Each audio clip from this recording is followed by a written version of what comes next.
Alright, so last week I talked about Dario Argento's Suspiria. I'll leave a link if you want to check out that review. And this week we're going to talk about the remake, which came out in 2018. This stars Dakota Johnson, Tilda Swinton, and Chloe Grace Moretz briefly. And this one has basically a similar plot to the original, except in this one the whole witchcraft thing is out in the open pretty quickly. It's not like a reveal like it is in the first one, and there's more of a war amongst, like, there's internal division going on, so they do something different here a bit, but it's got the same core concept. You got a girl named Susie Bannion. They don't change the names really. You got Susie coming from America to Germany, joining a ballet dancing school, and slowly but surely some characters find out about the sinister secrets that are in this ballet academy. Let's just get right into it. What do I like about this movie? I like that this one changes some things up. It doesn't try to repeat the original too much. It's not like, the Psycho remake. That's a terrible example of how to do a remake. This one takes the concept of the original and tweaks it a bit. It changes some things up. So I like that. I like that they tried something a little different here with the original idea. And Tilda Swinton in this movie, I think, gives a stellar performance. She is playing not one character, but four, at least. She is playing the Blanc lady, and she's playing Markos. She's playing this other, like, shy witch girl with, like, these big glasses. She doesn't talk much. And then she's playing this other character that, when I first watched this movie over a year ago, I had no idea that was her. It wasn't until the credits, when she was listed as that person, that I was like, holy shit, that was her? She's playing the male, psychiatrist, the therapist of Chloe Grace Moretz. She's playing that old, 90-year-old guy, and they have, all this makeup on her. They do, what they did with the priest and the exorcist. They put old makeup on her, and it's so damn convincing. So I gotta give kudos to the makeup people in this movie. The makeup on the old guy and the makeup on Mother Markos, when she's revealed how she looks way more disfigured and ugly and creepy looking than she did in the original Suspiria. And this one has something that the original does not have, and that's nudity. This one has, towards the end, a whole room of naked people. So I like that. That was very bizarre, that whole sequence. This finale is really what's worth watching, because that's where it gets crazy. There is a bloodbath, just tons of carnage there at the end. This is the finale that I wanted in the original. That was the weakest part of the original, which I love, but I thought that ending felt a little rushed and anticlimactic a bit. And I love that this movie takes place in 1977, like a nod to the original, because that came out in 77, and they show the Berlin Wall, and they really go outside the academy a bunch, so it feels much more open than the original. And it looks very much like the late 70s, so the costume design and the locations, just the mood of the film, it feels very 70s. And I wish more remakes would do that. I wish they would have the remakes take place in the year that the other movies that they're remaking came out in. If the Friday the 13th remake took place in 1980, that would have been awesome. And I really liked the surprising cameo by Jessica Harper in this movie. And there's one death sequence in this movie, if you can call it that. I'm not sure if this person dies, but something very supernatural and very twisted happens to her. And it's the standout scene. That scene in the last 10-15 minutes, that finale, those are the standout moments in this movie. And that death sequence in that room of mirrors is very just haunting. The images, the contortions that are being done to this woman is just being bent in ways that people shouldn't be bent. As for my negatives, this is just a very long movie that to me felt long. There's long movies that can go by quickly, and then there's long movies like this that feel as long as they are, and that's what this movie is. It's that case where it's 2.5 hours long and you feel almost every minute of it. And the reason why the runtime for this movie is longer, much longer than the original, which was only like 95 minutes, is because this one focuses a lot more on the dancing, and I just don't care for any of it. I don't like the dancing in the movie. It's just doesn't even look like dancing to me. They're just humping the ground, and there's the dance moves in this movie are bizarre, and they just spend so much time on it, and I get bored with it. I felt myself getting bored throughout a lot of this movie, especially when they were dancing and rehearsing. That was one of my positives for the original was that even though it's a movie about girls at a ballet school, they don't focus on that almost at all. It's all about the mystery, what's going on, and how do you explain these killings, and in uncovering the secrets of the academy and the witches and shit like that. This one has some of that, but then they just keep cutting back to confusing things and the dancing. And it just drags for me. If you've watched this channel long enough, you know I don't like CGI gore and blood. And this movie towards the end, it has a lot of noticeable bad CGI blood, but it's still an awesome moment. But yeah, when I see the CGI blood, it kind of takes me out of it a little bit. I also don't like the new Susie we get. She just doesn't have that same, innocence and, personality that Jessica Harper brought to Susie in the original. This is a much different Susie, and she just kind of bores me. She's not really interesting. And this movie, I hate to compare it to the original. I mean, they're doing something different, so they decided to not make this one colorful like the original, but it's like they were trying so hard to make it look like the exact opposite of the original. The original was so colorful and vivid, and this one's the polar opposite, where they tried to make every set, every costume on every character to just be completely void of color. And the score, which was a huge part of the original, is like not even here. There's hardly any music that I heard. It was like too subtle for my ears to pick up on it. It was like there was no soundtrack to the film until they were dancing. So it's like every scene in between the rehearsals had like no music. So final thoughts, I think that this is really only a movie that you should watch if you love the original and you're curious to see what changes they made here. And it's also a movie for people who don't mind films that are 2.5 hours long, and you will need a pretty good attention span, and it's going to be confusing at times. It's not going to answer every question you have, just like the original can be a little hard to follow. This one's a little hard to follow, but it's well shot. It's got very good actors in it, and it's got a pretty unexpected bloody finale. I can't really give this movie too high of a recommendation because to me it's just not very rewatchable. The pacing did drag some for me. So when it comes to Suspiria, I recommend maybe just streaming it, borrowing it from a friend, or renting it at Redbox. Time for a spoiler discussion where I will probably just be asking a bunch of questions. So Act 1. This is a 6-act movie. Act 1, 1977 it's called. We got Chloe Grace Moretz going to the therapist, and she's talking about how they took her hair, they took her urine, and they took her eyes. And we see later on that they're taking Susie's hair and they're taking her urine, and so they're doing the same things to her that they did to Patricia because, they want her to be the new vessel. And this ill woman, there's like a flashback. There's an ill woman on a bed, and she's like wheezing and snoring, kind of like Markos in the original Suspiria. Susie is from Ohio. Hey, that's where I'm from. That was cool. And there's a lot of talk about this terrorist organization called RAF, and I'm not sure what the hell all that has to do with what's going on at the academy.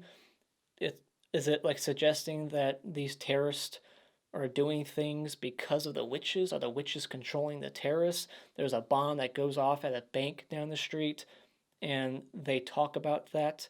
The witches do, like they caused it. So these witches are robbing banks? Is that what's going on? These are bank robbing witches?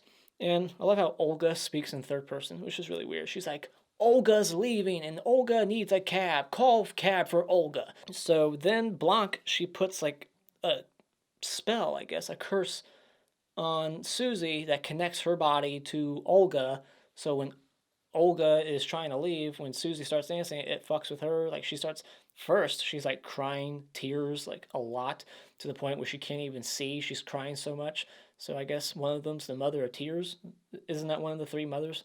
And so she starts getting her body all contorted. Every move that Susie's doing is making her body move, but in a more violent way. And her arms and legs are twisting and breaking, and her face is contorting and stretching in a very unnatural way. Her face is like Bruce Campbell's in Army of Darkness when he's like shaking it around and it's stretching a bunch. Like, her face looks fucking weird. That was good CGI there. That's when CGI is necessary, not for blood and gore, but for stuff like that, I can buy it.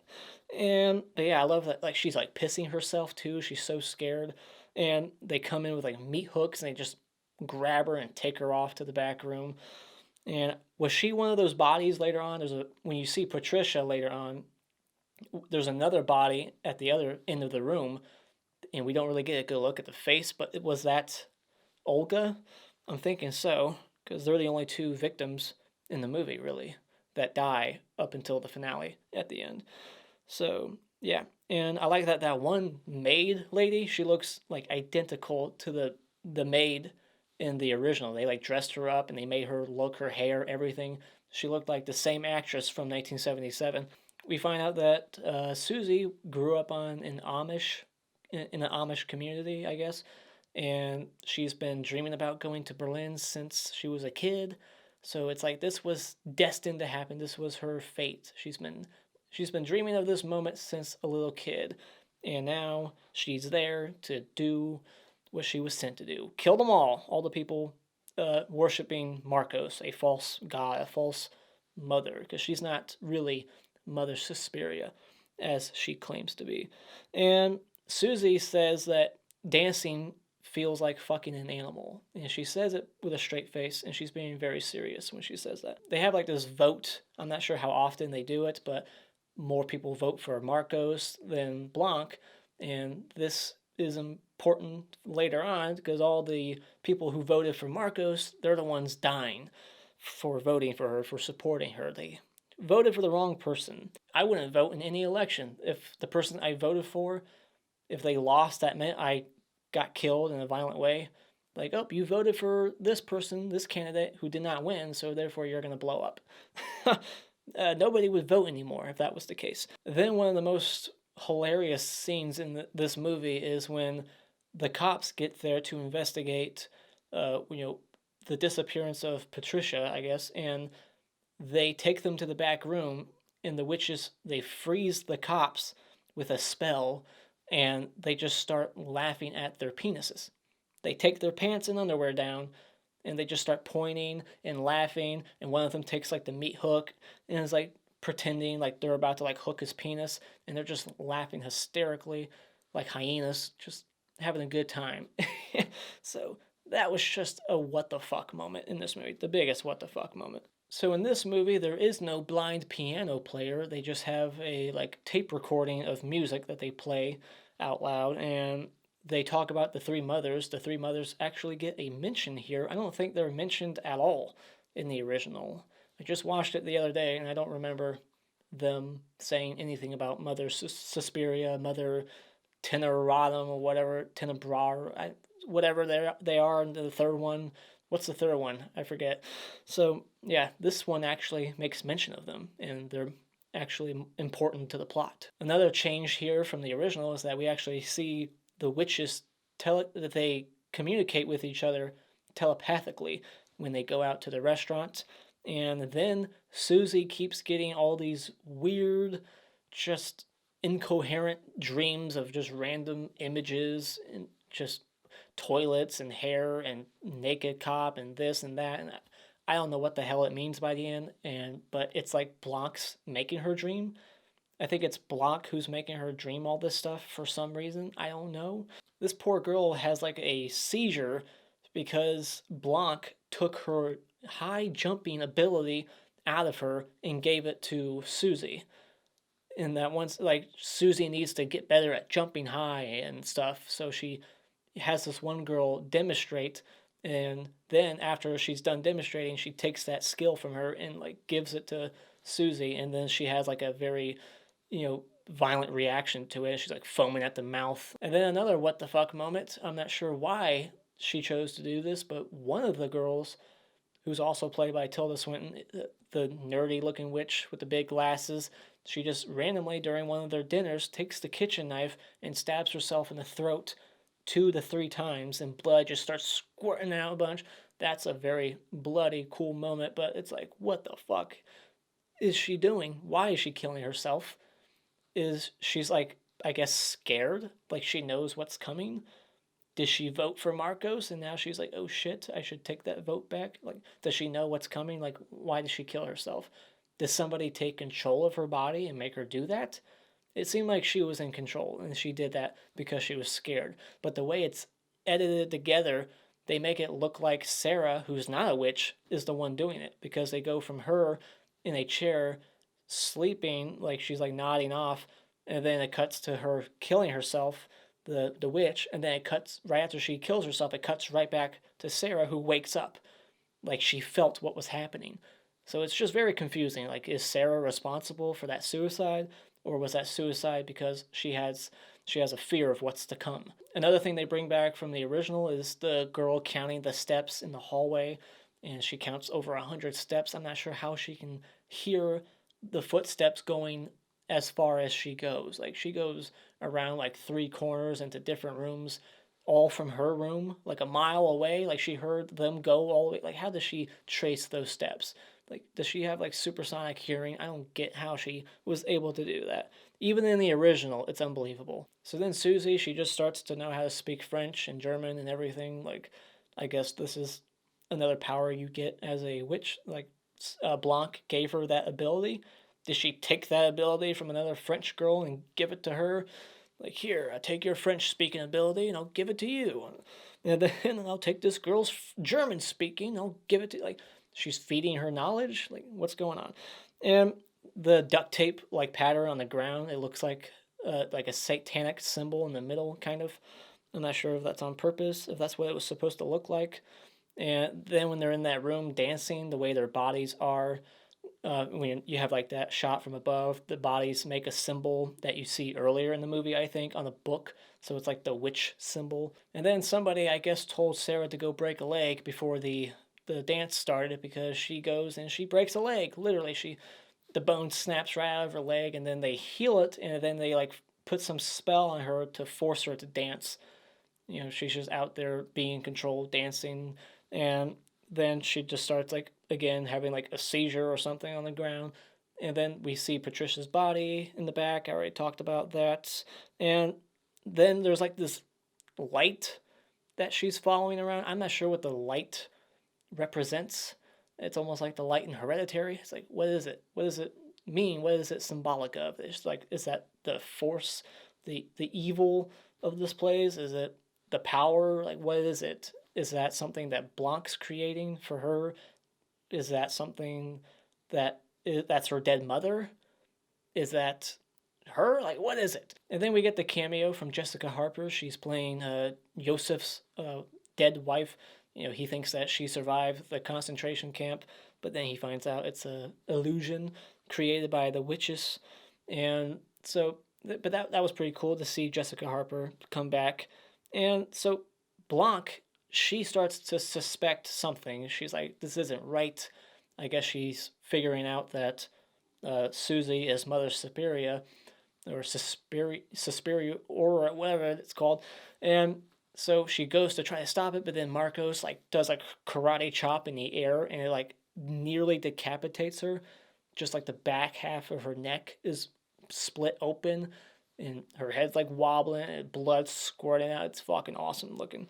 But she's alive. She's still alive by the end. In the epilogue, you see that she's still sitting on her knees in that room with her head all, hanging on by a thread. So is she gonna come back in the sequel? But yeah, this is when shit hits the fan. Blood hits the fan. Blood everywhere. So Susie reveals that she is the mother, Suspiria. She's the real witch god. She's basically a god. She knows all kinds of knowledge about Yosef's history and what happened to his wife exactly and what she was thinking exactly when she died, like all this knowledge that she could never have. I didn't think witches had that ability unless you're God. Like that seems like a godlike power to have that knowledge. But anyways, yeah, so she's killing everybody in that room who voted for Markos, because Markos was pretending that she was Mother Suspiria, but she's not. So therefore, she kills Markos, and then everybody else that supported her blows up for it. And then Patricia and what's her face, Sarah, she goes up to them and she's like, "What do you wish for?"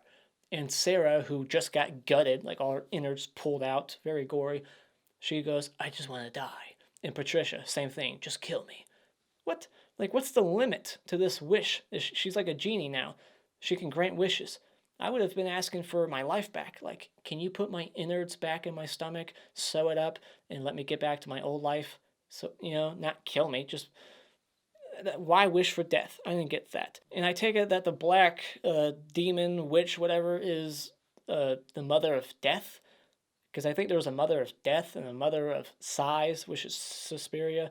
And then there's a mother of tears. So is that the mother of death walking around killing them all? Or is that Mother Suspiria's mother from the opening, the one on the deathbed? That was her mom. So was she the mother of death? Was she the mother of Suspiria? Who is she? And who is this black witch? Is that Mother Death, Mother Suspiria? No, she says she's Mother Suspiria. So, and does that mean that her mom was Suspiria and it just kind of gets passed down generation to generation? When you give birth to a kid, you have to die and then they take your powers and shit. So did she know the whole time while she was there, Susie, did she know the whole time that she was Mother Suspiria? Or did she just kind of learn that somehow while there? And then we get this epilogue that isn't really all that necessary. I think it should have just ended with that room of bloody carnage and naked dancers, but they keep going on an extra 10 minutes here to show Yosef gets some closure. She goes and tells him about his wife and how she died exactly, and then she takes all his memories away. So he's not going to remember all the witch stuff and all the horror he just witnessed. She takes it all away, and that's the end of the movie. So yeah, very confusing at times. I have quite a few questions. And hopefully you'll have some answers for me in the comments below. So let me know all your thoughts on this remake in the comments below. Do you prefer over the original? I myself prefer the original much more than this one. Just the aesthetic and the score and the kills in that one. It's just a much more enjoyable, rewatchable movie to me. This one I can't see myself ever rewatching again. It's just too long and just doesn't work for me as much as the original. So those are my thoughts. Let me know yours in the comments below. And as always, if you like what you've seen here, you can hit this like button and become a subscriber today just by clicking on my cartoon face in about 5 seconds. And remember, it's just an opinion. You don't need to get butthurt about it.